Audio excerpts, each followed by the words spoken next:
Today, there is no person to disagree that think that the United States and the European Union are making informational war against Russia. Hillary Clinton has already complained that America has been beaten in that war. We are in an information war, and we are losing that war. But the other Western civilizers are whipping over too, since in the nearest future they will have nothing to withstand so-called aggressive Russian propaganda. And they scream about it so outrageously and with one voice that sometimes ordinary mortals start feeling themselves as being taken for fools. Russian propaganda. Russian propaganda. I've seen it in a few countries, and it's quite instructive. Propaganda bullhorn. And there is a reason. For example, for 2 years, an heir and light of the European liberal democracy, Great Britain, has already been realizing the Russia-Ukraine communication strategy. As the title makes it clear, the program will be working at least till the year of 2017. One must say this is a very interesting reading, since it clearly says that the widening of the anti-Russian propaganda is the national interest of Great Britain, straight as it was the days of the Cold War. So what are arguing the men of Her Majesty to fight against? Everything is perfectly trivial. These are the main Russian government activities, which, as they found out, are Russian language and culture promotion, protection of the Russians abroad, Eurasia and the Russian world, traditional social values, anti-Americanization, and Russia as a victim of the Western aggression. And to hurt the Russians more badly, they decided to make everyone forget that it was Russia that won the Second World War and beat the German Nazis. By this, the British professional of the secret wars outlined 4 main target audiences. The first one is a general group of the Russians, including students. The second one is the Russian elite and opposition, whose point of view can withstand the government's activities. The third one is the Russian-speaking population of the Ukraine, especially the southeastern part of it.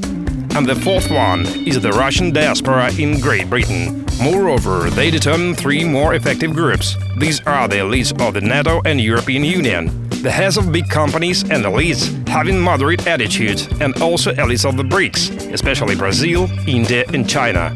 The second group is the British population and the people forming public opinion, and at long last, the population of the Baltic countries.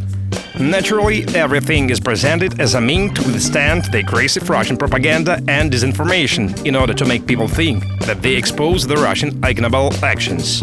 But for good reason. Such a fair fight for the truth is shown as a top secret one, and the last thing they want is to light it. The plan of the campaign is scheduled with exclusive British accuracy.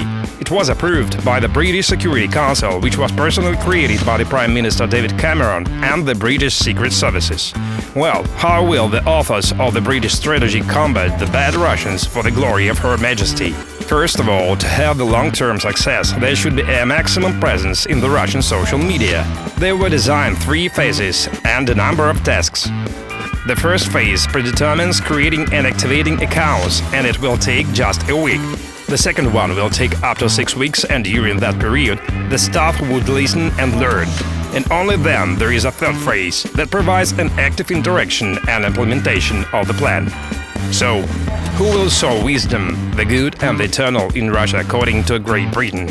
It is a multidisciplinary crew consisting of the employees of the Foreign Office and Defense Ministry and other Russian-speaking employees of C4 level who live in Moscow, London and Kiev.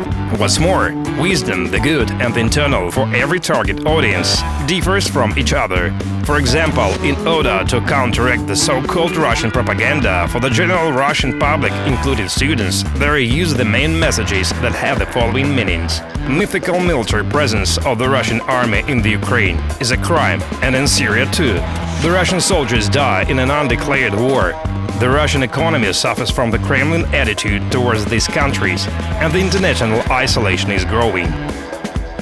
For the Russian-speaking population of the Ukraine, the messages are different. The united Ukraine is stronger, the today's Ukrainian government is legal and does its best. Meanwhile, Donetsk and Lugansk republics, conversely, are illegal. Crimea is a part of the Ukraine. The international community will help and protect the Ukrainians, and the association with the European Union is a progress and numerous benefits. The Russian elite in its turn is terrified with the different economic times due to the sanction and the NATO steadfastness. and the political elite of the Baltic countries is come down with a thesis that Russia is unable to destabilize the population and that the Chapter 5 of the NATO Statute is working.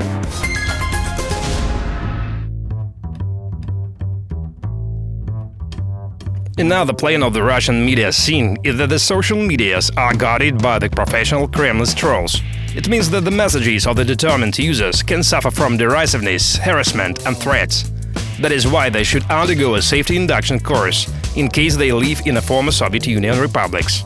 Therefore, the main part of the offline operations are conducted outside Russia. For example, according to the implemented operations report, on the Prague conference for 65 Russian-speaking journalists and dissidents, there was a presentation. Здесь, на занятиях с Меган, с Микой, мы получаем конкретные рекомендации, что делать для того, чтобы количество наших подписчиков, наших фолловерсов увеличивалось, чем заполнять, какой контент. Эти знания, допустим, о безопасности, о хранении документов, о передаче информации, о других вещах были очень для меня интересны. But the real model of the strategy, which London is extremely proud of, was a presentation of how to compromise infographic tweet of the Russian tank. It was extremely admired by the Huffington Post and even BBC. The next step of the strategy realization is to use a network of the Russian journalists to determine informational content of their accounts in social medias. The contact includes such themes as anti-corruption campaign, freedom of the Russian mass media, training more Russian journalists. Analyzing what was going in the Russian social medias last summer, there is no doubt that everything is going according to the plan of Her Majesty.